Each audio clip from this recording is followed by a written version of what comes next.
policy undertaken by the government of India, the COVID-19. So government of India has been preparing a strategy and action plan, not only for the business community and sector revival, also for the sector revival, but also to improve ease of doing business in the country by releasing so many notification, amendments, circulars, and I'll just see like the guideline, major guideline I would like to share with you. Like if you see the health sector, like so many efforts in the health sector, manufacturing of so many things, and similarly government has established help desks like DGFT established the help desk for the export and import sector. And one more decision government has taken, like advisory on non-charging of container detention charges on import and export shipments. Similarly, temporary relaxation in processing of documents pertaining of foreign portfolio investor due to COVID-19. And foreign trade policy in 2015-20, if you see, the extended for 1 year. Like any businessman who has involved in foreign trade business, they can take the opportunity for this scheme. And also the point of relief. And similarly, validating of registration come certificate of members of export promotion council, that date is extended. And if you see the exemption granted from the basic customs duty and health cess, so that also extend till September 2020.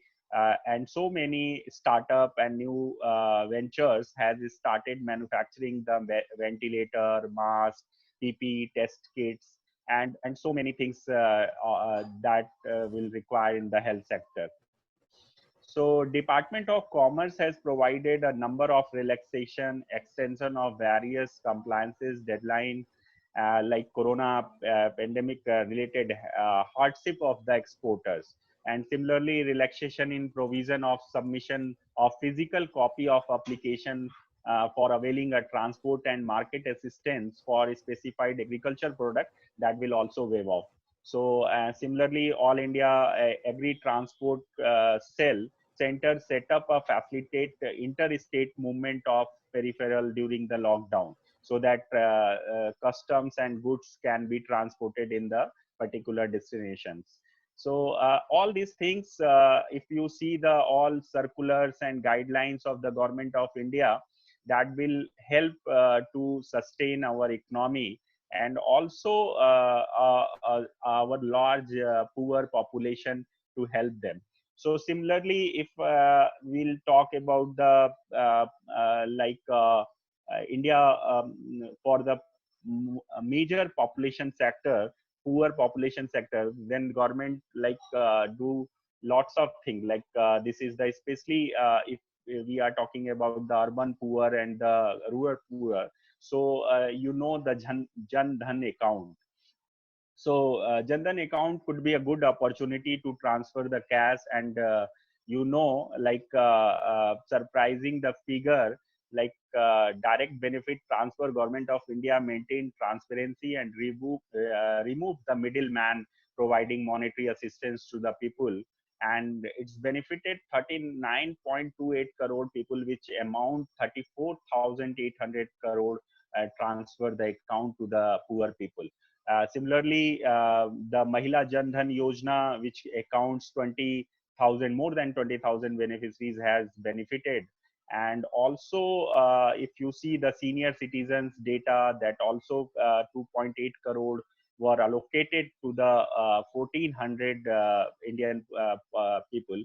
And similarly, under the PM Kisan scheme, 8.9 crore farmers were allocated with an assistance amount of 16,000 crore Indian currency. And also government benefited to the construction worker, which include 2.20 crore were given, like 3,493 crore rupees to the construction worker. So all these data says our economy is going in the good direction, and all we are working for the revival of the country economy. And similarly, if you see the consumer point of view, so you can see the free food and fuel provided to the needy people, and also relief in the insurance sector, loan sectors. RBI has issued the guideline and waive off the loan interest and the period of loan payment, credit payment. So all these things cover. And also like uh, MP government and Bihar government are doing very nicely work for the needy people, especially in Manrega. So Madhya Pradesh government took up a Manrega plan, and MP working in increase the Manrega work at the beginning of April, like when the starting the lockdown period.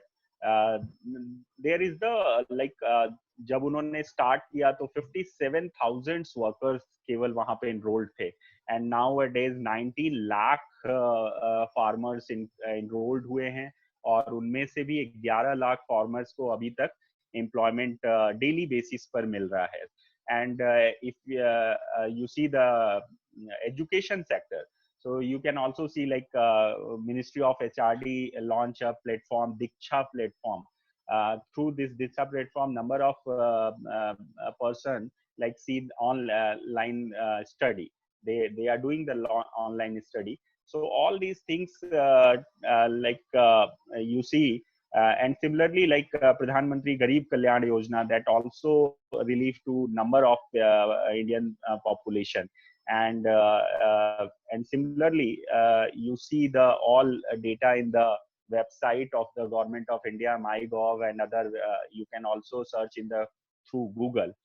So all these information says our country is in safe hand, and our prime minister and state government are doing very nicely for the country and for the poor people.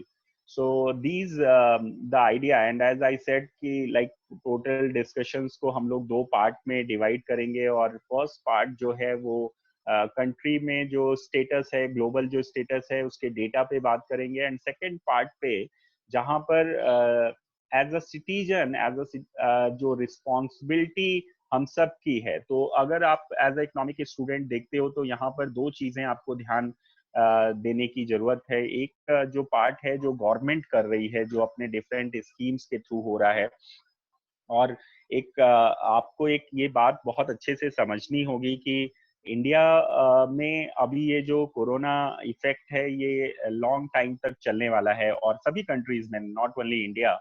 और अभी हमें इस corona disease के जो dos and don'ts हैं इसको बहुत अच्छे से समझना होगा.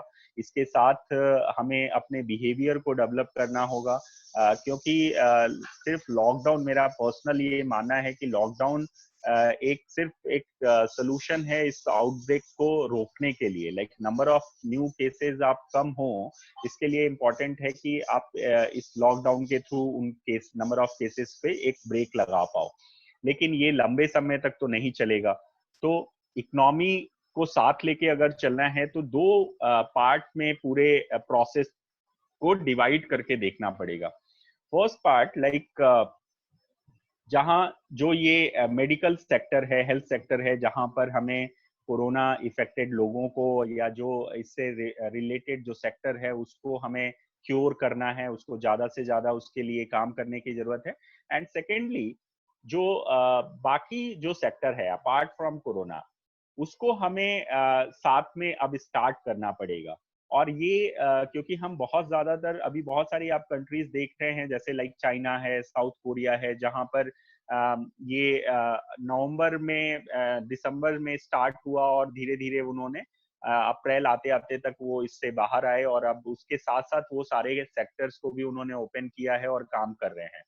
और सिमिलरली इंडिया में भी अभी जिस तरह का प्लान हुआ है, और कंट्री को, पूरे कंट्री को 3 जोन्स में डिवाइड किया है, red zone, orange zone and green zone. So ये जो रेड जोन है वहां पर तो आपको 100% फोकस करना है कोरोना पेशेंट्स को सेव करने के लिए, क्योर करने के लिए. बट बाकी जो सेक्टर हैं, orange sector and green zone sectors जो हैं, जहां पर अब आपको धीरे धीरे वहां के इकोनॉमी को वापस रिवाइव करने के लिए काम करना पड़ेगा। तो ये जो काम करने का जो प्रोसेस है, इसको दो लेवल पर स्टार्ट करना होगा। एक जो पॉलिसी लेवल जो लोग हैं या जो फ्रंट लाइन मशीनरीज है या जो फंक्शनरीज है, वो अपने पॉलिसी लेवल इंटरवेंशंस के थ्रू हेल्प करें। और दूसरा, जो सिटीजन्स हैं, जो जो डिफरेंट सेक्टर्स में काम कर रहे हैं, लाइक कॉलेज, अगर एजुकेशन सेक्टर में है तो जो कॉलेज हैं, स्कूल्स हैं, इंस्टीट्यूशंस हैं। सिमिलरली जो मैन्युफैक्चरिंग सेक्टर है या एग्रीकल्चर सेक्टर है या और जो सेक्टर्स हैं, इन सभी सेक्टर्स को कुछ गाइडलाइंस बनानी पड़ेगी और उस गाइडलाइन के थ्रू रिवाइव करना पड़ेगा। जैसे अब एक चीज तो हम सबको माननी चाहिए कि अब हम जिससे भी मिल रहे हैं, ये मान के मिलें कि वो कोरोना पेशेंट है। मैं ये इतना ऐसा क्यों बोल रहा हूँ, क्योंकि जब तक हम ये नहीं समझेंगे कि अगला जिससे हम मिल रहे हैं वो कोरोना पेशेंट है, तब तक वो हम उसके साथ डिस्टेंस, फिजिकल डिस्टेंस जो है वो मेंटेन नहीं करेंगे। हम जो सेफ्टी मेजर्स है वो हम ध्यान नहीं रखेंगे। तो जरूरी है कि हम अप हर मिलने वाले जो अगले, जब भी लॉकडाउन ओपन होता है और हम बाहर निकलते हैं, लोगों से इंटरेक्ट करते हैं या लोग हमारे पास आते हैं, उन सबको ये मान के चलना होगा कि ये व्यक्ति कोरोना पेशेंट है। और ऐसा क्यों मानना है? क्यों? क्योंकि अगर आप ऐसा मानोगे तो आप फिजिकल डिस्टेंस फॉलो करोगे, आप उसके साथ जो नॉर्म्स है वो फॉलो करेंगे। और आपके, अब आप ये भी समझिए और इसको अडॉप्ट करने की प्रैक्टिस शुरू करिए कि आपको अपने, अब जैसे जो आपका डेली का ड्रेस है, जो आप निकलते हैं, तो उसमें दो चीजें आपको ऐड करनी है। एक तो जैसे मास्क, आपका ये यूनिफॉर्म है कि अब आपको मास्क एक आपका एक ड्रेस हो गया, लाइक आप जैसे हर चीज अभी कैरी करते थे वैसे आपको मास्क कैरी करना है। दूसरा, हैंकी की तरह आपको सैनिटाइजर कैरी करना है। तो अगर ये दो चीज आप कैरी करते हुए अपने काम को अगर आगे ले जाएंगे, तो फिर आप बहुत सारी चीजें, और सिमिलरली हमें मार्केट सेक्टर के अंदर, इंडस्ट्रीज के अंदर रूल्स डेवलप करने पड़ेंगे। लाइक गैदरिंग को अवॉइड करना पड़ेगा, लोगों के क्राउड में हमें अवॉइड करना पड़ेगा। बहुत सारे जो सेक्टर्स हैं उनको अपने टाइम टेबल्स बनाने पड़ेंगे, लाइक अल्टरनेटिव डेज में उनको हर एक चीज करनी पड़ेगी, जिससे कि हर एरिया को हम प्रॉपर सेफ्टी नॉर्म्स के अंदर रख सके। और जैसे आपको मालूम है कि इंडिया में जब भी ग्लोबल क्राइसिस हुआ है, तो इकोनॉमिक क्राइसिस के टाइम पे इंडियन इकोनॉमी क्यों सरवाइव कर पाई है? क्योंकि इंडियंस में एक सर्वाइवल करेक्टर जो है वो बहुत स्ट्रांग है। क्योंकि हमारे जो सरकमस्टांसेस हैं, हमारे जो लाइफ स्टाइल है, हमारा जो बिहेवियर है, वो बहुत मिनिमम यूज में बिलीव करता है। और ये रीजन है कि हम मिनिमम यूज के कारण हमारा सर्वाइवल रेट हाई है। क्योंकि हम ये अगर अर्बन कम्युनिटी को छोड़ दें, तो परचेजिंग का जो जो परचेजिंग कैपेसिटी है वो हर जगह है, बट मिनिमम है। अभी बहुत कम परसेंट टोटल पॉपुलेशन के लोग हैं जो जिनका परचेजिंग जो इन्वॉल्वमेंट है वो ज्यादा है। बाकी ज्यादा लोग जो हैं, ज्यादातर जो पॉपुलेशन का जो अगर हम परसेंटेज देखते हैं, तो वो लोग हैं जो जो नीड की चीजें हैं, जो जरूरत की चीजें हैं, उन्हीं को वो परचेज करते हैं। तो ये जो सिम्टम्स है या जो ये बिहेवियर है, ये हमारे कहीं ना कहीं पूरे जो काम करने का जो प्रोसेस है उसको प्रमोट करता है या कॉम्प्लीमेंट करता है।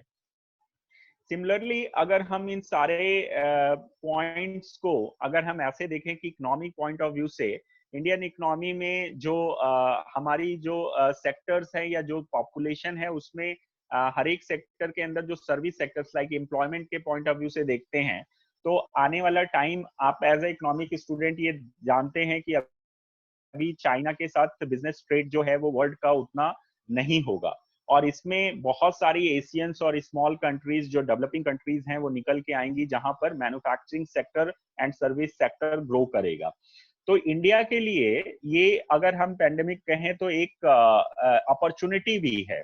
वो अपॉर्चुनिटी ऐसे है जो मैं देखता हूं कि यहाँ पर अगर इसको एज अ अपॉर्चुनिटी हम लेते हैं, तो यहाँ के जो सर्विस सेक्टर है उसको हम बहुत ज्यादा, अगर कुछ हम सरकार की जो पॉलिसीज हैं या जो फाइनेंस सिस्टम है और उसको अगर स्ट्रेंथन करते हैं तो यहाँ का मैन्युफैक्चरिंग सेक्टर बहुत ग्रो कर सकता है।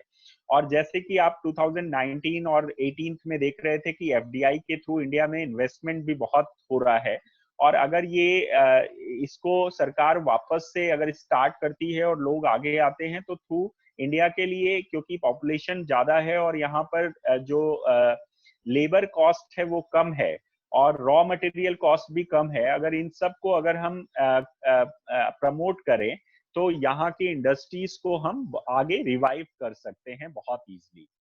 तो ये जो सस्टेनेबिलिटी पॉइंट ऑफ व्यू से जो फैक्टर्स हैं, ये सारे फैक्टर्स इंडिया प्रोस्पेक्ट में हमारे फेवर में हैं, और ये सारे पॉइंट्स को अगर हम एक जगह कंपाइल करके देखें तो जैसा प्रधानमंत्री हमारे कहते हैं कि एक स्टेटमेंट उनका मैं कोट करूंगा जो उन्होंने कहा कि इंडिया को अगर इकोनॉमी में रिवाइव करना है और इंडिया इकोनॉमी को सुपर पावर बनाना है तो हमें आत्मनिर्भर बनना पड़ेगा। मतलब आपको इंडिपेंडेंट बनने का एक प्रोसेस स्टार्ट करना पड़ेगा। तो हम इंडिपेंडेंट कैसे बन सकते हैं? अगर आप पिछली हमारी ट्रेडिशनल इकोनॉमी को देखिए जो आज भी रूरल इकोनॉमी में फॉलो होता है, तो गांव में पहले एक गांव सस्टेनेबल विलेज होता था। कैसे सस्टेनेबल विलेज होता था? क्योंकि हर उस गांव के अंदर जो भी जरूरत की चीजें थी वो सब गांव के लोग ही बनाते थे, और वो जितना गांव में कंज्यूम होता था वो गांव में होता था, बाकी वो दूसरे गांव में ले जाके बेचते थे। सो सिमिलरली अगर ये इकोनॉमिक पॉइंट ऑफ व्यू से अगर इसको देखें और इंडिया को as a independent economy develop होना है तो हमें क्या करना होगा कि हमारी जो नीड है, जो कंट्री में डिफरेंट जो नीड है डिफरेंट सेक्टर्स की, उसकी नीड को हमें मैप करते हुए उस नीड के अकॉर्डिंग हमें प्रिपरेशन करनी होगी, और उसके जो जो भी हमारा जो जो कहते हैं ना सप्लाई चेन जो मेंटेन करना है, डिमांड एंड सप्लाई को, वो हमें एक साथ हमें मैनेज करना होगा। तो जितनी हमारी डिमांड है अगर उतनी हम सप्लाई इंडिया में अगर करें तो वो ऑटोमेटिकली इंडिपेंडेंस की तरफ ले जाएगी। जैसे एक एग्जांपल अगर मैं यहाँ पे इस बात को और क्लेरिफाई करने के लिए कोट करूं तो यूपी गवर्नमेंट ने एक प्रोग्राम अनाउंस किया, वन डिस्ट्रिक्ट वन प्रोडक्ट। अब ये वन डिस्ट्रिक्ट वन प्रोडक्ट क्या है? इंडिया के हर एक डिस्ट्रिक्ट का एक अपनी यूनिक आइडेंटिटी है और हर डिस्ट्रिक्ट के अंदर एक यूनिक प्रोडक्ट बनता है, और वो डिस्ट्रिक्ट उस यूनिक प्रोडक्ट को या जो वहाँ का बेसिक जो ट्रेडिशनल जो प्रोडक्ट है, अब वो उनमें से काफी ऐसे प्रोडक्ट हैं जो वहाँ पर बनना बंद हो गए हैं, लेकिन आज भी उसकी पहचान है। बहुत सारे ऐसे डिस्ट्रिक्ट्स हैं, जैसे अगर मैं बात करूं तो मलिहाबाद को क्यों कैसे जाना जाता है? अगर यूपी के जो लोग होंगे तो उनको मालूम है कि मलिहाबाद आम के लिए फेमस है। ऐसे जो वेस्टर्न यूपी में मुरादाबाद है वो ब्रास के आइटम्स के लिए फेमस है। ऐसे आप अगर और देखेंगे तो आपको हर डिस्ट्रिक्ट के अंदर एक यूनिक इंटरप्राइज आपको मिलेगा। तो क्या हम इन इंटरप्राइजेस को, ये जो जहां पर स्किल भी है, क्योंकि इन डिस्ट्रिक्ट्स में ये यूनिक इंटरप्राइज क्यों है? क्योंकि इस डिस्ट्रिक्ट की ज्यादातर पॉपुलेशन उस पर्टिकुलर काम में इन्वॉल्व है। तो अगर वहां के ज्यादातर लोग उस तरह के ट्रेडिशनल काम में इन्वॉल्व हैं, तो अगर उस पर्टिकुलर ट्रेडिशनल काम को अगर हम नई टेक्नोलॉजी के साथ इनकलकेट करें और वहां पर उसका प्रोडक्शन, उसकी फिनिशिंग, उसकी डिजाइनिंग और उसको फिर उसका मार्केटिंग, अगर ये चार सपोर्ट हम उनको प्रोवाइड करते हैं, मैं फिर से एक बार रिपीट करता हूँ, वो चार सपोर्ट क्या हो सकते हैं? एक जैसे अगर आपने डिस्ट्रिक्ट का एक प्रोडक्ट आइडेंटिफाई कर लिया तो फर्स्ट है कि प्रोडक्ट आइडेंटिफाई करना, और उसका क्या नॉर्म्स हो सकता है? उसका नॉर्म्स हो सकता है कि उस पर्टिकुलर प्रोडक्ट से उस डिस्ट्रिक्ट के अंदर कितनी पॉपुलेशन उसमें इन्वॉल्व है या पहले कभी इन्वॉल्व रही है। तो उससे हमें मालूम चल जाएगा कि ये मेजर पार्ट है इस डिस्ट्रिक्ट का जो एज अ इंटरप्राइज डेवलप किया जा सकता है। तो वहां पर उसके रॉ मटेरियल भी उपलब्ध है, उसकी स्किल भी उपलब्ध है। तो अगर ये दो चीजें वहां पर है तो हमें तीसरा वहां पर क्या देना है? वहां पर हमें उसकी उस पर्टिकुलर प्रोडक्ट को हमें बनाने के लिए ज्यादा से ज्यादा जो इंक्यूबेशन सपोर्ट है, जो नॉलेज सपोर्ट है, वो प्रोवाइड कराना है। तो नॉलेज सपोर्ट में क्या हुआ कि एक तो उसकी डिजाइनिंग, जो ट्रेडिशनल डिजाइन है उसको हम मॉडर्न डिजाइन और आज की जरूरत के हिसाब से उसको मैप करें। दूसरा, उनको पैकेजिंग का उनको नॉलेज प्रोवाइड करें, जिससे कि वो लोग सिर्फ उसको अच्छा डिजाइन ना करें, अच्छा मैन्युफैक्चरिंग ना करें, बल्कि उसको अच्छी से पैकिंग भी करें। फिर उसकी मार्केटिंग चाहिए, जिसमें वो उस प्रोडक्ट को मार्केट कर सकें और उसको जहां पर उसकी डिमांड है उसको वहां पहुंचा सकें। और आज के समय में एक और, जब जब से ये ई मार्केट आया है और जब ऑनलाइन मार्केटिंग सिस्टम हमारे यहाँ जो इतनी ज्यादा जल्दी इस्टेब्लिश हुआ है, ये एक अपॉर्चुनिटी है। कैसे अपॉर्चुनिटी है कि इस पूरे मैन्युफैक्चरिंग के जो जो भी जिस डिस्ट्रिक्ट का जो प्रोडक्ट है, अगर उसकी मार्केट हम ऑनलाइन करें और वहां के सारे मैन्युफैक्चरर्स को अगर हम पोर्टल पे ले आए, तो पूरे कंट्री में और वर्ल्ड में उस प्रोडक्ट की हम मार्केटिंग ऑनलाइन कर सकते हैं और पर्टिकुलर मैन्युफैक्चरर्स के नाम से उसको सेल कर सकते हैं। तो इससे क्या होगा कि जो मैन्युफैक्चरर है उसकी इनकम बढ़ेगी। क्यों? क्योंकि उसके बीच में जो चेन है वो चेन कम हो जाएगी, लाइक मिडिल मैन का जो इन्वॉल्वमेंट है वो कम हो जाएगा। तो इस तरह के इनिशिएटिव अगर इंडिया लेता है, और हमारे यहाँ एक चीज बहुत अच्छी है जो इंडियन जेनेटिक में अगर मैं कहूँ तो डीएनए में है, कि हम चीजों को एडॉप्ट बहुत जल्दी करते हैं। तो हमारा जो एडॉप्टिव नेचर है वो हमारे काम को बहुत स्ट्रॉन्ग करता है। जैसे एग्जांपल लें तो आपको याद होगा कि जब ये 23 मार्च को लॉकडाउन अनाउंस हुआ और उस समय गवर्नमेंट ने ये डिसीजन लिया कि अब ये सारा सेक्टर लॉकडाउन रहेगा, लोग घर में रहेंगे, और मेडिकल सेक्टर को उन्होंने स्ट्रेंथन करना स्टार्ट किया। तो जब मेडिकल सेक्टर को स्ट्रेंथन करना स्टार्ट किया तो देखा गया कि हमारे पास वो इंफ्रास्ट्रक्चर नहीं है, इक्विपमेंट्स नहीं है, टेस्टिंग किट नहीं है, वेंटिलेटर्स नहीं है, पीपी किट नहीं है। ऐसे नंबर ऑफ थिंग्स जो बेसिक रिक्वायरमेंट थी इस कोरोना वायरस सेफ्टी के लिए, वो हमारे पास उतना नहीं था, और हम टोटली डिपेंडेंट थे दूसरे कंट्रीज पे इंपोर्ट करने के लिए।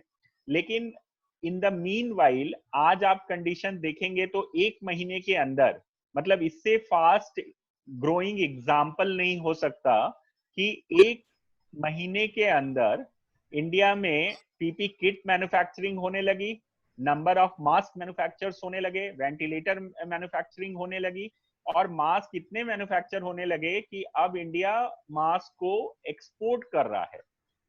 जो जब ये स्टार्ट हुआ था तो हम इंपोर्ट कर रहे थे, बट आज हम एक्सपोर्ट कर रहे हैं। और ऐसे ही हम पीपी किट पहले हम मंगा रहे थे बाहर से, चाइना से और कंट्रीज से, अब हम पीपी किट इतना हो गया है कि हम दूसरी डेवलपिंग कंट्रीज को दे रहे हैं। सिमिलरली मैं बात करूं तो जो कोरोना वायरस की टेस्टिंग किट है, वो टेस्टिंग किट भी पहले हमने बाहर से आई थी। अभी टेस्टिंग किट की भी इंडिया में 2 कंपनी हो गई, जो इंडिया, एक पुणे की कंपनी है और एक कंपनी है जो बेंगलुरु की, जो टेस्टिंग किट बना रही है। तो ये एग्जाम्पल मैं इसलिए कोट कर रहा हूं कि आप एक बात इससे बहुत इजीली अंडरस्टैंड कर सकते हैं कि अगर इस लॉकडाउन सिचुएशन में एक महीने के अंदर, 30 डेज के अंदर, हम जो भी नीड है, जो डिमांड है, अगर उसको हम इस वॉर सिचुएशन में पूरा कर सकते हैं, तो क्या नॉर्मल सिचुएशन में सोचिए हम कैसे चीजों को स्ट्रॉन्ग कर सकते हैं। और कितना, जबकि जब आज के टाइम पे लेबर नहीं मिल रहा है, रॉ मटेरियल्स का प्रॉब्लम है, ट्रांसपोर्ट का प्रॉब्लम है, इन्वायरमेंट जो है वो सेफ्टी पॉइंट ऑफ व्यू से बहुत रिस्क पर है, लेकिन इन सब सिचुएशन के बाद भी हम इतना प्रोडक्शन, इतनी सारी चीजें कर पा रहे हैं। तो ये जो एग्जाम्पल है, ये कहता है कि वर्ल्ड में इकोनॉमी किस तरह से ग्रो करेगी, वो तो उनका अपना, हर कंट्री का जो अपना इकोनॉमिक बिहेवियर है उस पर डिपेंड करेगा। लेकिन इंडिया का जो इकोनॉमिक बिहेवियर है और जो यहाँ का एडॉप्टेबल बिहेवियर है, उसके कारण मुझे लगता है कि इंडियन इकोनॉमी जो है वो सस्टेन करेगी और आने वाले टाइम में अब यहाँ पर जो नीड है वो ये है कि अभी हमें आने वाले समय में जब भी ये सरकमस्टांसेस थोड़े से फेवरेबल होते हैं और रिस्क कम होगा और लोग बाहर आएंगे काम करने, तो ये हर कोई अपने अपने सेक्टर में 100% कंट्रीब्यूट करेगा, और ये कंट्रीब्यूशन ही होगा हर एक का जो उसको पूरे इस सेक्टर को रिवाइव करेगा। तो अगर जैसे हम बात करें तो हमारे पास कोई ऐसा सेक्टर नहीं है जहां पर हमारी प्रोग्रेस स्लो है। सिर्फ प्रॉब्लम क्या है? प्रॉब्लम है कि स्किल्स नहीं है, फाइनेंशियल जो रिक्वायरमेंट्स है वो नहीं है, और जो ईज ऑफ डूइंग बिजनेस के जो नॉर्म्स हैं वो थोड़े अगर और फेवरेबल हो जाएं, और जो ये एमएसएमई सेक्टर है अगर इस सेक्टर को थोड़ा 1-2 साल के लिए इनको फाइनेंशियल सपोर्ट दे दिया जाए, और जो इनकी लाइबिलिटीज है अगर उसको और हैंड होल्डिंग कर दिया जाए, तो फिर ये सेक्टर सारे सेक्टर ऑटोमेटिकली रिवाइव कर जाएंगे, क्योंकि हर कोई काम करने के लिए तैयार है। और अब इसमें एक और अच्छी अपॉर्चुनिटी जो दिखती है, अभी जो माइग्रेशन जो जितने भी माइग्रेटेड लेबर हैं, अब आप देख रहे होंगे न्यूज के थ्रू, और आपको डिफरेंट फोरम से भी मालूम चल रहा होगा कि ज्यादातर माइग्रेंट वर्कर्स जो हैं वो अपने अपने नेटिव प्लेस की तरफ चले गए हैं। लेकिन मैं इसको दूसरी तरह से देखता हूँ as a social science student. मैं इसको इस तरह से समझता हूँ कि ये हमारे लिए अपॉर्चुनिटी है कि अगर हम इन माइग्रेंट वर्कर्स को जो 3 लेवल पर अभी हैं, एक जो नेटिव प्लेस पे जा चुके हैं, दूसरे जो ट्रांजिट में हैं लाइक कैंप्स में हैं, और थर्ड जो अभी इस्टेब्लिश हो चुके हैं लाइक काफी ऐसे लेबर फैमिलीज हैं जो जहां पर उनका काम कर रहे हैं, जिस सिटीज में भी उनको एम्प्लॉयमेंट मिला है वहां पर वो अपनी फैमिली के साथ इस्टेब्लिश हो गए हैं, स्लम्स में या अनअथराइज एरियाज में, ऐसे एरिया में अब वो इस्टेब्लिश है। तो ये 3 पॉकेट है जहां पर ये पूरी माइग्रेंट वर्कर्स है, और ये टाइम है अगर हम इसको टेक्नोलॉजी के थ्रू अगर सारे माइग्रेंट वर्कर्स को मैप कर लें और मैप करके इनका रिहैबिलिटेशन प्लान बनाएं, तो आप देखेंगे कि ये रिहैबिलिटेशन प्लान के थ्रू हम डिस्ट्रिक्ट वाइज माइग्रेंट वर्कर्स को एम्प्लॉयमेंट दे सकते हैं। क्यों? क्योंकि अगर मान लो कि दिल्ली एनसीआर का माइग्रेंट वर्कर जाके अहमदाबाद में काम कर रहा है और अभी वो दिल्ली एनसीआर वापस आ गया है, और दिल्ली एनसीआर में जो वर्कर्स की रिक्वायरमेंट है इंडस्ट्रीज सेक्टर में या सर्विस सेक्टर में या मैन्युफैक्चरिंग सेक्टर में, अगर इन वर्कर्स की मैपिंग हो जाए और दिल्ली एनसीआर के वर्कर्स को हम यहाँ के सेक्टर्स में दे दें, ऐसे ही गुजरात के गुजरात में दे दें, यूपी के यूपी में दे दें, तो डिफरेंट सेक्टर्स के जो हैं, अच्छा जब मैप करेंगे तो मैपिंग का मतलब सिर्फ उनका नंबर्स मैपिंग नहीं है। मैपिंग का मतलब कि हम उनकी सिर्फ बेसिक प्रोफाइल नहीं कलेक्ट करेंगे, हम उनकी स्किल भी कलेक्ट करेंगे। कि जैसे अगर लेबर हैं तो उनका जो वर्कर्स हैं उनकी स्किल है, उसमें 2 तरह के होंगे, एक स्किल होंगे एक अनस्किल्ड होंगे। तो जो स्किल्ड हैं उनको अलग करें और जो अनस्किल्ड है उनको अलग करें, और इन दोनों स्किल्ड और अनस्किल्ड को अगर मैप करते हुए सेक्टर इंडस्ट्रीज की रिक्वायरमेंट को देखते हुए, और जो ये नीड असेसमेंट के थ्रू अगर इन दोनों का मैच करा जाए, तो हर डिस्ट्रिक्ट में जितनी भी माइग्रेंट वर्कर्स या वर्कर्स की जो रिक्वायरमेंट है वो डिस्ट्रिक्ट वाइज पूरी की जा सकती है। तो इस कोविड-19 के पोस्ट लॉकडाउन पीरियड के बाद अगर इस तरह की कुछ प्लानिंग हो और काम हो, तो एक बहुत बड़ी प्रॉब्लम सॉल्व हो सकती है, वो है माइग्रेंट वर्कर्स की। और सारे डिस्ट्रिक्ट्स के अंदर इसमें सबसे ज्यादा जो बेनिफिट होगा वो अर्बन एरियाज को होगा, मेट्रोज को होगा। क्यों? क्योंकि वहां पर अगर माइग्रेंट वर्कर्स वहीं का अगर उनको एम्प्लॉयमेंट मिल गया, तो पहली चीज तो वो अपने नेटिव प्लेस को छोड़ के नहीं जाएंगे। जब वो छोड़ के नहीं जाएंगे तो नए स्लम नहीं बनेंगे, नए अनअथराइज एरिया नहीं बनेंगे, और जो पानी बिजली और जो आम बेसिक एमिनिटीज की जो प्रॉब्लम्स हैं वो सॉर्ट आउट हो जाएंगी। और अगर इनको एम्प्लॉयमेंट इनके इनके होम डिस्ट्रिक्ट्स में मिल गया, तो वहां की इंडस्ट्रीज भी रिवाइव करेंगी और इनका इनकम भी होगा। और ये जब अपने नेटिव प्लेस पे होंगे तो हेल्दी भी होंगे। आपका हेल्थ, अगर इनका हेल्थ इंडिकेटर्स आप स्टडी करेंगे और आज का और 1 साल बाद का हेल्थ इंडिकेटर्स देखेंगे उस पर्टिकुलर एरिया का, तो आपको इम्प्रूव मिलेगा। ऐसे ही आपको इनका फाइनेंशियल इंडिकेटर्स भी अगर आप रिव्यू इवैल्यूएट करेंगे तो वो भी होगा, क्योंकि जब वो अपने घर में रहेंगे तो उनको रेंट नहीं देना पड़ेगा। अपने पेरेंट्स के साथ रहेंगे, फैमिली के साथ रहेंगे तो बहुत सारी चीजें सेविंग होगी, जो अभी 2 जगह खर्च होता है, क्योंकि कोई भी माइग्रेंट वर्कर जितना महीने में कमाता है वो पूरा अपने ऊपर खर्च नहीं करता।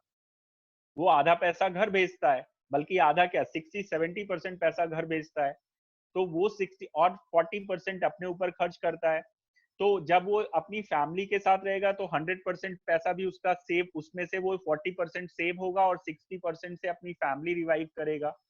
तो ये मतलब इस तरह के टाइप ऑफ सॉल्यूशंस हैं, अगर वो हम इन्वॉल्व करें इस पूरे उसमें अपॉर्चुनिटी की तरह लें, तो देखिए हम सबको मालूम है कि ये कोविड-19 एक सीरियस प्रॉब्लम है, लेकिन इस प्रॉब्लम से आप बच नहीं सकते। तो क्या करना होगा, इस प्रॉब्लम के अंदर अपॉर्चुनिटीज ढूंढनी होगी, और अपॉर्चुनिटी के साथ हमें इसकी स्ट्रेंथ को देखते हुए हमें काम को अपना शेड्यूल चेंज करना पड़ेगा, अपने काम को चेंज करना पड़ेगा, और साथ में जो बाहर जो चीजें हैं उनको स्ट्रीमलाइन करना पड़ेगा। तो अगर हम ये एक एक जो मेजर, अगर हम सस्टेनेबल डेवलपमेंट के इंडिकेटर्स देखते हैं, तो आप सबने एसडीजी गोल, आज आपका मालूम है आपको 17 पॉइंट्स जो गोल है वो क्या है। तो अगर हम इस तरीके से एक एक अगर गोल को इस मेजरमेंट, इस आइडियाज के साथ अगर हम प्लान करें, तो हर एरिया के अंदर हम कंट्रीब्यूट कर सकते हैं। तो पहला, जैसे अगर मैं बात करूं कि एसडीजी का अगर गोल हंगर है, पावर्टी है, तो पावर्टी एलिवेशन का सबसे पहला काम ये हो सकता है कि अगर इंडस्ट्रीज और एम्प्लॉयमेंट को अगर हम मैच कर दें, तो फिर बहुत सारी चीजें इसके थ्रू हम सॉल्व कर सकते हैं। सिमिलरली हम लाइवलीहुड इंप्रूव कर सकते हैं, हेल्थ इंडिकेटर्स इंप्रूव कर सकते हैं, एजुकेशन सेक्टर में भी बहुत सारी चीजें चेंज हो सकती हैं। जैसे क्या अपॉर्चुनिटी है, अभी तक एजुकेशन सेक्टर जो टोटली एक एक ट्रेडिशनल पैटर्न बन गया था, जिसमें क्लासरूम स्टडी को ही हम स्टडी मानते थे, और क्लासरूम स्टडी से अब निकल के जो डिस्टेंस लर्निंग एजुकेशन की तरफ हम पहले गए थे, और आज के कॉन्टेक्स्ट में देखें और हम ये मान लें कि आने वाले 2 साल तक ये कोरोना इफेक्ट रहने वाला है, तो क्या हम डिस्टेंस लर्निंग को प्रमोट कर सकते हैं? तो मेरा मानना है कि बहुत कर सकते हैं। कैसे? इंडिया के अंदर बहुत सारे, मैं हर एक सेगमेंट में बात करता हूँ, प्राइमरी एजुकेशन से लेके हायर एजुकेशन तक। तो प्राइमरी एजुकेशन में भी और हायर एजुकेशन में भी हमारे पास अच्छे स्कूल भी हैं, अच्छे कॉलेजेस भी हैं, अच्छी यूनिवर्सिटीज भी हैं, और इन सभी यूनिवर्सिटीज में अगर हम ऑनलाइन कोर्सेज स्टार्ट कर दें और ई कंटेंट हम प्रोवाइड करने लगें, और साथ में ई इंक्यूबेशन सेंटर्स भी चलाएं, जो जो मेंटर्स का जो पूल है, मेंटर्स पूल बनाएं, और ऑनलाइन मेंटरिंग का एक हम नया कल्चर डेवलप कर सकते हैं। दूसरा, कॉलेज और यूनिवर्सिटी पॉइंट ऑफ व्यू से अगर मैं कहूँ तो या इसमें ऑनलाइन एजुकेशन में हम बहुत सारे स्टूडेंट्स को इन्वॉल्व, हम अपॉर्चुनिटीज, एजुकेशन अपॉर्चुनिटी दे सकते हैं।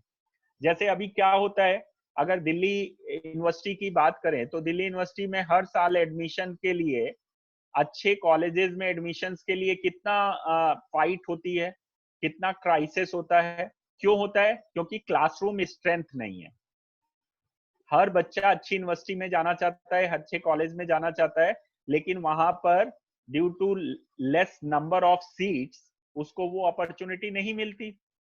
लेकिन अगर हम ऑनलाइन एजुकेशन में जाते हैं, तो मान लीजिए जो आपके कॉलेज के इकोनॉमिक्स के अच्छे टीचर हैं, वो अभी आपके इकोनॉमिक डिपार्टमेंट के बच्चों को, 100 बच्चों को कैटर करते हैं, लेकिन जब ऑनलाइन एजुकेशन में जाएंगे तो हो सकता है वो 1 लाख बच्चों को कैटर करें, और जो अभी 100 बच्चे उनसे बेनिफिट हो रहे हैं, वो 1 लाख बच्चे बेनिफिटेड होंगे।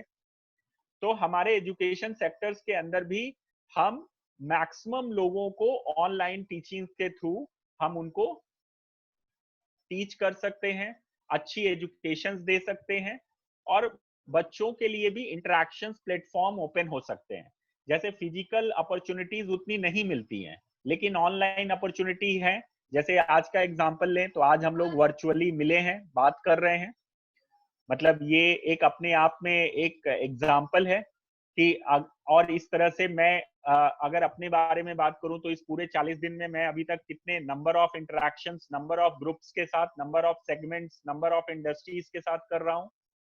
तो मेरा जो रिसोर्स है, मेरा जो नॉलेज है, मैं घर बैठे कितना सारे लोगों को के साथ इंटरेक्ट करके उनके साथ बात कर पा रहा हूँ। और ये क्या फिजिकल अगर ये ओपन होता तो मैं क्या कर पाता? तो शायद नहीं कर पाता। क्यों? क्योंकि इतना ये फिर क्या होता है, प्रोग्राम ऑर्गेनाइज करना, उसके लिए रिसोर्स लाना, उसके लिए कितने सारी चीजें तैयारी करनी पड़ती है। इसमें क्या है, एक प्लेटफॉर्म पे आए हम और आप, एक टाइम तय किया, एक लिंक दिया, एक पासवर्ड दिया और हम सब आ गए, मिल गए। तो जो ये प्रैक्टिस है ये एक अपॉर्चुनिटी है। सिमिलरली अभी इंडियन स्टूडेंट जैसे या और भी कंट्री के स्टूडेंट्स फॉरेन में अब्रॉड एजुकेशन के लिए उनका एक क्रेज होता है, और बहुत सारी अब्रॉड में यूनिवर्सिटीज हैं जहां इंडियन स्टूडेंट जाना चाहते हैं पढ़ने के लिए। और कितना कॉस्टली है वो, जिनको स्कॉलरशिप मिल जाती है वो तो इजिली चले जाते हैं, but her parents, her student afford नहीं कर सकता वो फॉरेन एजुकेशन। तो वो स्टूडेंट, अभी क्या हुआ है, बहुत सारी फॉरेन यूनिवर्सिटीज ने, जैसे हार्वर्ड यूनिवर्सिटी ने, ऑक्सफोर्ड यूनिवर्सिटीज ने, सभी ने, क्योंकि मालूम है कि 2 साल तक अब हमारा जो एविएशन सेक्टर है वो उतना इजिली ट्रांसपोर्ट नहीं होगा, लोग उतनी इजिली एक दूसरी कंट्री में आ जा नहीं पाएंगे, रिस्ट्रिक्शंस होंगी, लोगों के अंदर एक डर भी होगा। तो उन यूनिवर्सिटीज ने क्या किया, उन यूनिवर्सिटीज ने अभी ऑनलाइन कोर्सेज चालू कर दिए।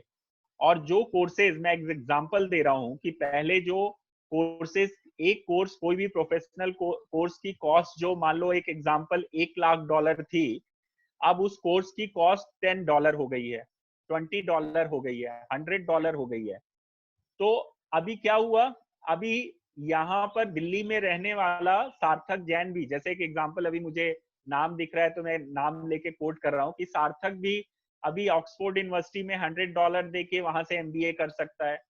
पहले क्या सार्थक सोच सकता था कि हम ऑक्सफोर्ड यूनिवर्सिटी से एमबीए करेंगे? क्यों? क्योंकि वहां ऑनलाइन कोर्स नहीं था।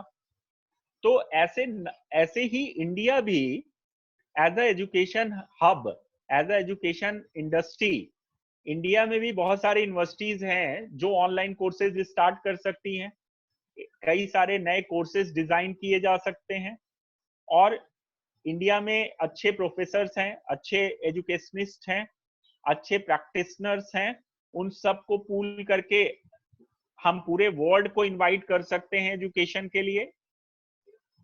तो ये इस तरह की अगर हम अपॉर्चुनिटीज देखते हैं तो हर सेक्टर में है, चाहे वो हेल्थ सेक्टर हो, एजुकेशन सेक्टर हो, मैन्युफैक्चरिंग सेक्टर हो, सर्विस सेक्टर हो, इंटरटेनमेंट सेक्टर हो। तो आप हर सेक्टर के अंदर अगर ये सारे जो अपॉर्चुनिटीज हैं इनको अगर आप एक नए तरीके से देखोगे तो आपको लगेगा कि हम, जैसा प्रधानमंत्री कह रहे हैं, ऐसा हो सकता है, हम आत्मनिर्भर बन सकते हैं, हमारी इकोनॉमी सस्टेनेबल इकोनॉमी हो सकती है। और ये कोई ऐसी बात नहीं है कि ये इम्पॉसिबल है, ये सब पॉसिबल है। और जैसे इंडिया में तो ये मतलब इन अ लाइट मोड अगर मैं कहूँ तो हर आदमी, हर कहता है ये इंडियन सिटीजन कि हम सब कुछ कर सकते हैं। तो जो ये सब कुछ करने का जो इंस्पिरेशन है वो कहीं ना कहीं हमें आगे ले जाता है, और इसके थ्रू हम आने वाले समय में एक सस्टेनेबल इकोनॉमी को, इंडिया को as a leading economy country present कर सकते हैं, और इस सारे सेक्टर रिवाइव कर सकते हैं। बस जरूरत है दो चीजों की। क्या? एक तो एज अ सिटीजन हमें अपने स्ट्रेंथ को, अपनी कैपेबिलिटीज को पहचानना है। दूसरा, हमें प्रोडक्टिव काम करना है, पॉजिटिव काम करना है, जो जिसकी कमी मुझे एज अ पर्सनल सबसे ज्यादा इंडिया में दिखती है। यहाँ पर कैपेबिलिटीज बहुत हैं, कैपेसिटीज बहुत हैं, लेकिन पॉजिटिविटी नहीं है। तो अगर ये पॉजिटिविटी नहीं है और हम सब को काम करने के लिए अगर ये पॉजिटिव स्ट्रेंथ मिल जाए और हम सब अपने अपने तरीके से अच्छा काम करने लगे, और एक और चीज की जरूरत पड़ेगी, जब हम सब ये अच्छा काम करेंगे तो अच्छे मेंटर्स की जरूरत पड़ेगी। तो हम सबको, यूनिवर्सिटीज को, कॉलेजेस को, इंस्टीट्यूशंस को मेंटर्स हब बनाने चाहिए। और अगर ये मेंटर्स हब बनेंगे और हर कोई पॉजिटिव तरीके से अपनी स्ट्रेंथ, अपनी कैपेसिटी के अकॉर्डिंग काम डिजाइन करेगा, तो ऑफ कोर्स ये कंट्री पावरफुल सस्टेनेबल कंट्री होगी, और इंडिया का जो इकोनॉमी है वो सस्टेन करेगा, सस्टेनेबल होगा। और ये कोविड-19 का इम्पैक्ट जो है वो सिर्फ हेल्थ को इम्पैक्ट करेगा, बाकी किसी सेक्टर को इम्पैक्ट नहीं करेगा, ऐसा मेरा मानना है। और मुझे ये पूरा यकीन है कि इंडिया में जिस तरह का हमारे लोग हैं और जिस तरह की हमारी सरकार है, और सबसे अच्छी बात है कि अभी कंट्री की जो लीडरशिप है वो इतने स्ट्रॉन्ग हैंड्स में है, और प्राइम मिनिस्टर इतने प्रोएक्टिव हैं, जो खुद 24/7 काम करते हैं, लोगों को प्रमोट करते हैं, उनकी बातें सुनते हैं, नए नए आइडियाज को अडॉप्ट करते हैं। और ये सरकार पूरी तरह से लोगों के लिए काम करने वाली सरकार है। इसलिए ऐसे पॉजिटिव इन्वायरमेंट में सिर्फ जरूरत है हमें पॉजिटिव होने की और अपने आप को 100% कंट्रीब्यूट करने की।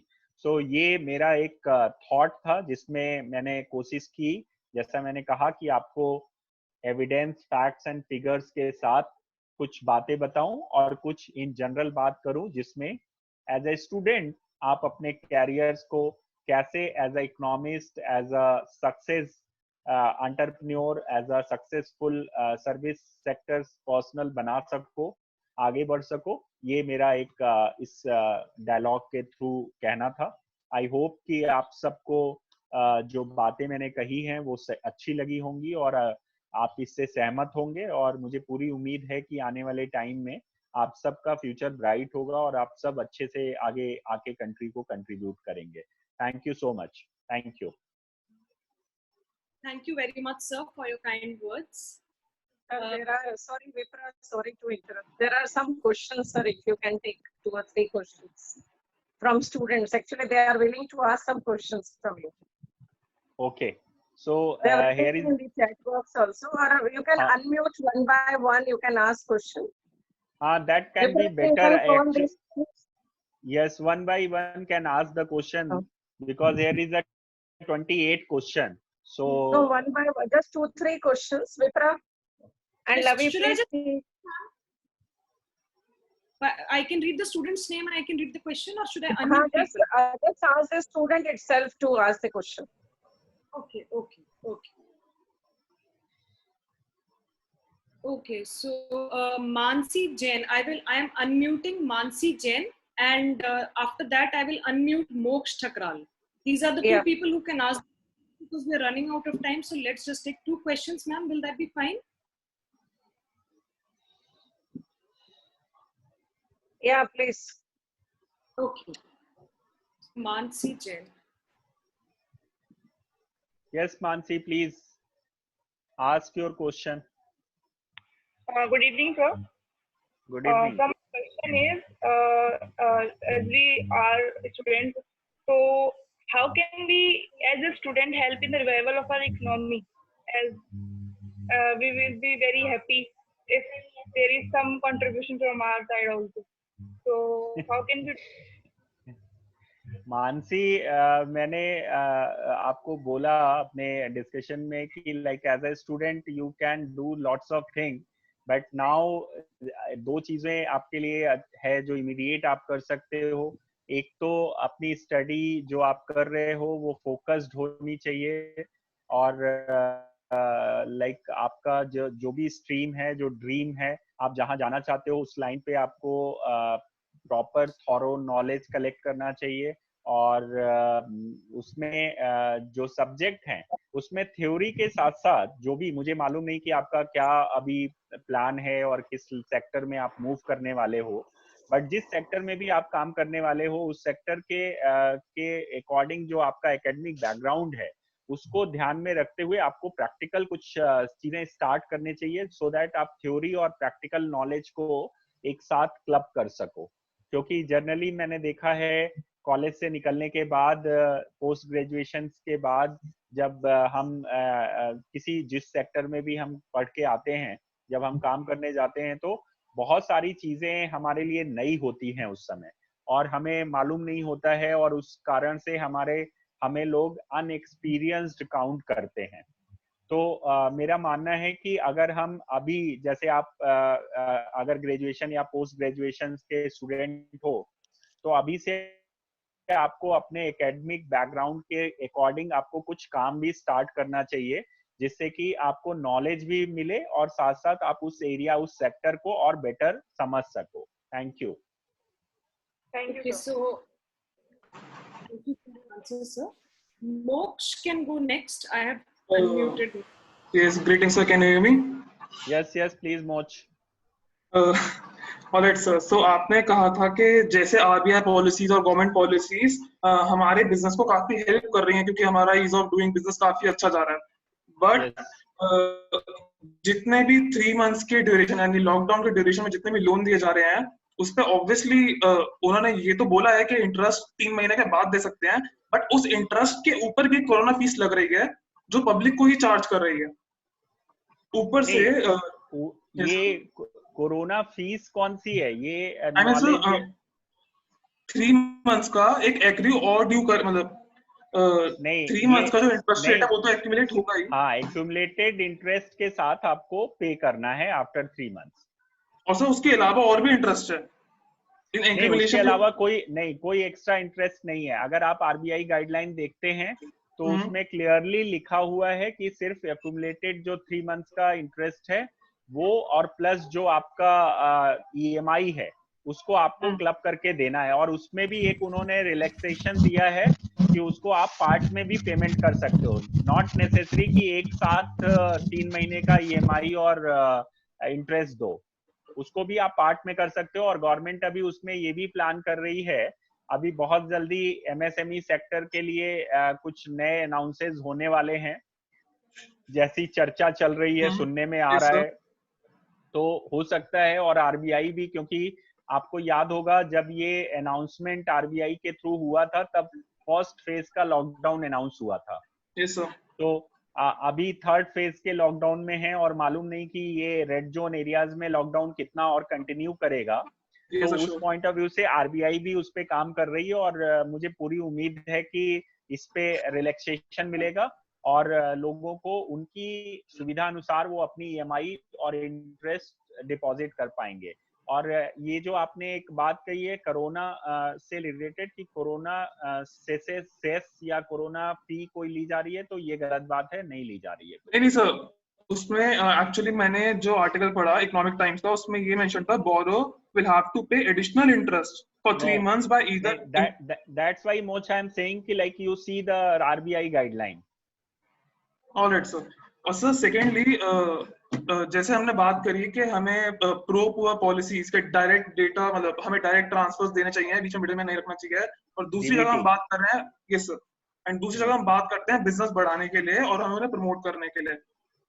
तो ये दोनों चीजें हैंड इन हैंड कैसे जाती हैं जब हम उनको डायरेक्ट ट्रांसफर बेनिफिट्स देने के लिए, जो हमारी मोस्ट टैक्सेबल इनकम है उस सेक्टर से आ रही है, जो बिजनेस ड्राइव कर रहे हैं उस सेक्टर से आ रही है, जो मिडिल क्लास है, जो इस समय ना ही गवर्नमेंट के किसी फॉर एग्जांपल स्कीम्स के लिए एलिजिबल है, बट स्टिल एक इन्फ्लेटेड रेट पे चीजें खरीद रहा है, और उस समय उसकी कंज्यूमर और मतलब कंजम्पशन पावर और कम होती जा रही है।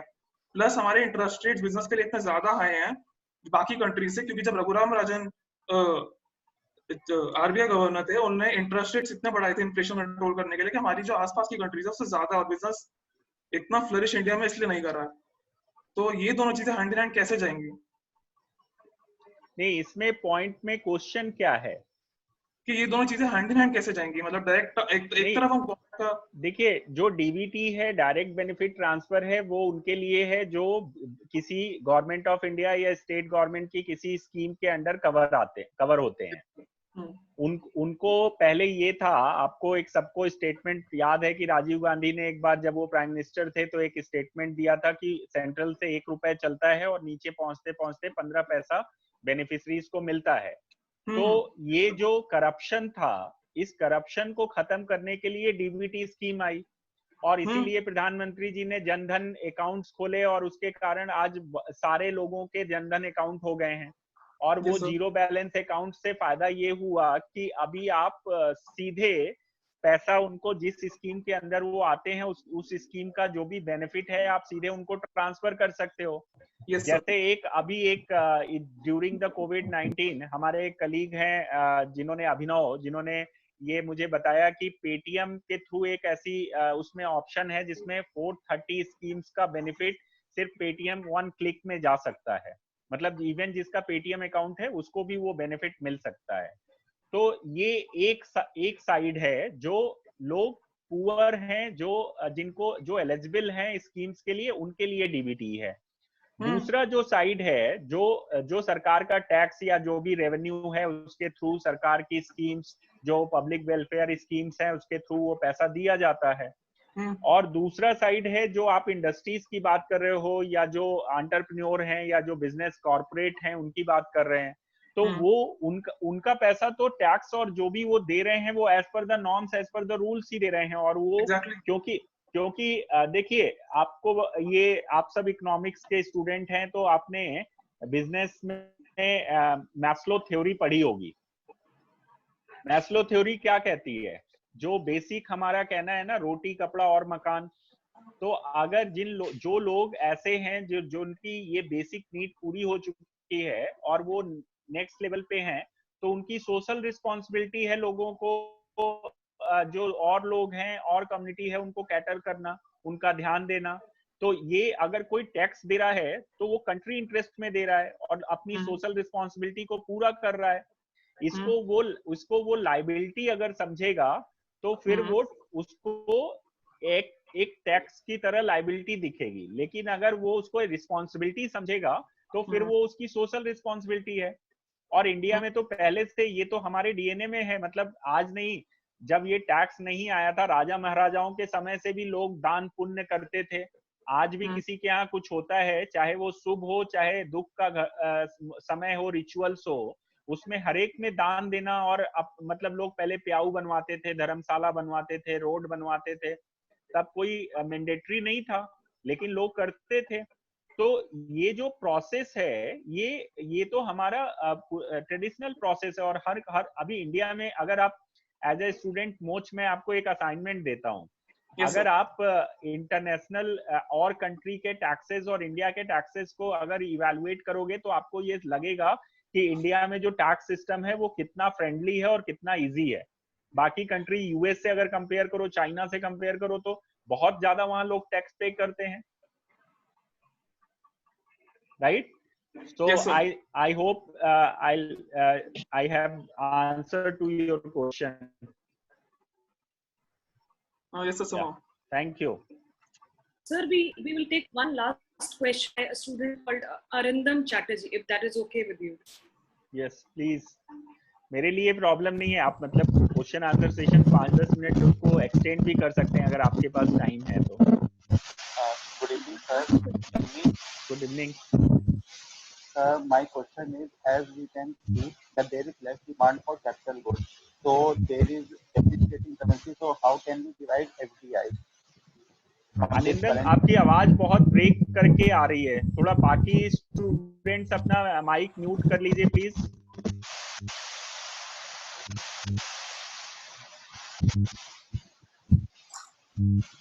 Arindam, now you can repeat your question. Okay, sir. Okay, sure, sir. Sir, as we know that demand for capital goods is less and demand for necessary goods is more. So how can we revive FDI? As we can see that there is a heavy depreciating currency. Today we have reached $1 is equal to 76 rupees in foreign exchange. So how can we revive FDI from this? Like Arindam, ये इस stage पर अभी ये कहना एकदम exactly बहुत मुश्किल है कि कैसे होगा, बट जिस तरह से ऑयल प्राइजेज आप देखो, अभी क्रूड ऑयल प्राइजेज जिस तरह से डाउन हुए हैं और पूरे वर्ल्ड में अभी जो डॉलर है या पौंड है, यूरो है, सबकी जो हालत है वो खराब हुई है। और हर एक डेवलप कंट्री जो है वो अभी उसको रिवाइव करने में कितना टाइम लगेगा मुझे नहीं मालूम, बट इंडिया में अगर हम जो एक्सपोर्ट है अगर उसको हम इंक्रीज करेंगे तो आई थिंक जो इंडियन करेंसीज है और जो रिक्वायरमेंट इंडिया में और इंपोर्ट हम कम करें तो मुझे लगता है कि आने वाले टाइम में इंडियन करेंसीज थोड़ी और स्ट्रांग होगी और डॉलर कमजोर होगा। और एफडीआई, इसलिए एफडीआई भी, और क्योंकि इंडिया में मैन्युफैक्चरिंग सेक्टर अभी चाइना की जगह लोग इंडिया और इंडोनेशिया, छोटी कंट्रीज जो डेवलपिंग कंट्रीज हैं उनकी तरफ देख रहे हैं। जैसे आपने देखा होगा अभी जापान ने पूरा चाइना से विड्रॉ कर लिया है, जो जबकि उसका काफी बड़ा सेक्टर मैन्युफैक्चरिंग सेक्टर चाइना में था। तो ऐसे ही यूएस ने भी विड्रॉ किया है। तो आने वाले टाइम में बहुत सारे डेवलप कंट्रीज जो हैं चाइना के साथ अगर बिजनेस विड्रॉ करते हैं तो इंडिया जैसी डेवलपिंग कंट्री के लिए वो अपॉर्चुनिटी है और एफडीआई यहाँ पे एज अ मैन्युफैक्चरिंग सेक्टर बहुत ग्रो करेगी। और क्योंकि डॉलर और पॉन्ड कमजोर होगा तो आई होप कि अगर एक्सपोर्ट बढ़ेगा तो इंडियन करेंसी जो है वो स्ट्रांग होगी।